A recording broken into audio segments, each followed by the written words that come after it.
कदमों में तेरी गिरता, गलियों में तेरी फिरता, गाहे जार जार रोता, गाहे बेकरार होता।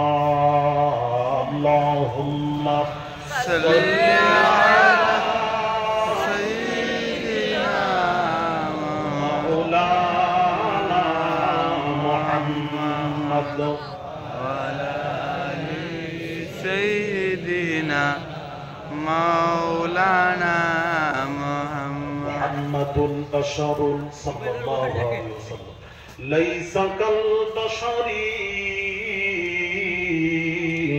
याक़ूतुन हजरुन लैसा कल हजरी। अल्लाहुम्मा सल्ली अला सय्यिदिना मुहम्मद व अला आलि सय्यिदिना। জাতুয়া পুরো হারিয়া আলিয়া ও হাফিজিয়া মাদ্রাসার ৬৮তম বার্ষিক ওয়াজ মাহফিল উপলক্ষে বিশাল ধর্মীয় সভায় সমাবেশের শ্রদ্ধেয় সভাপতি সাহেব ও সম্মানিত অতিথিবৃন্দ, বিশেষ অতিথিবৃন্দ, উপস্থিত কমিটি সাহেবান, উপস্থিত বিভিন্ন এলাকা থেকে আগত দিনদার ইমানদার নেককার আল্লাহওয়ালা ভাইরা বাবাজিরা,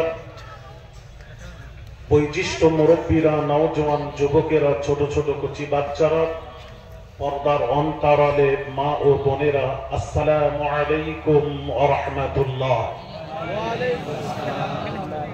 আল্লাহ রাব্বুল আলামিনের দরবারে অশেষ মেহেরবানি যে রব্বুল আলামিন এই গুনাহগার নাচিজ আওলাদে রাসূলকে আপনাদের মাঝে হাজির করিয়েছেন।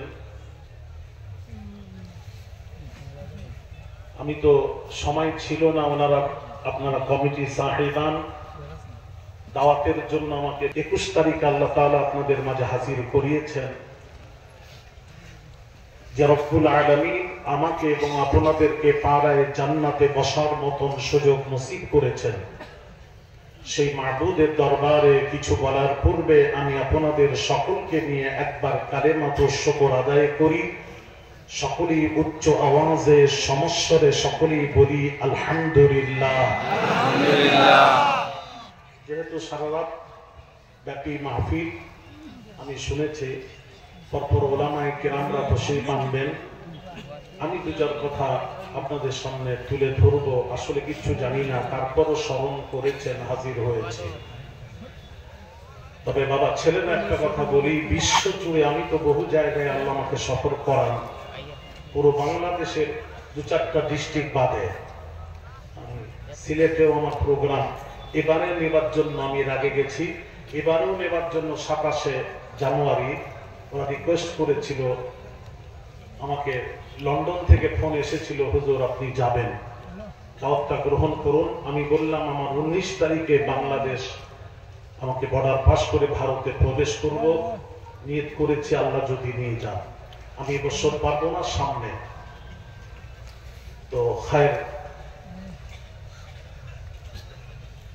আমি গোটা দুনিয়া ঘুরে দেখলাম একটা জিনিস, সেটা হলো দ্বন্দ্ব এক জায়গায়, সেটা হলো আল্লাহর সাথে কারোর দ্বন্দ্ব নেই, ও জায়গাটা ঠিক আছে। দ্বন্দ্ব কোথায় জানেন? দ্বন্দ্ব হলো এক জায়গায়, সেটা হলো জনাবে মুহাম্মদুর রাসূলুল্লাহ সাল্লাল্লাহু আলাইহি ওয়াসাল্লামের সাথে উনাকে নিয়ে দ্বন্দ্ব। এই জন্য আমি বলবো, রাসূলকে যে চিনে নিয়েছে সে কখনো দ্বন্দ্ব করে না। পৃথিবীতে যে দ্বন্দ্ব দেখা যায় এটা রাসূলকে না চেনার দ্বন্দ্ব। যারা রাসূলকে চিনে নিয়েছে তারা কখনো দ্বন্দ্ব করে না।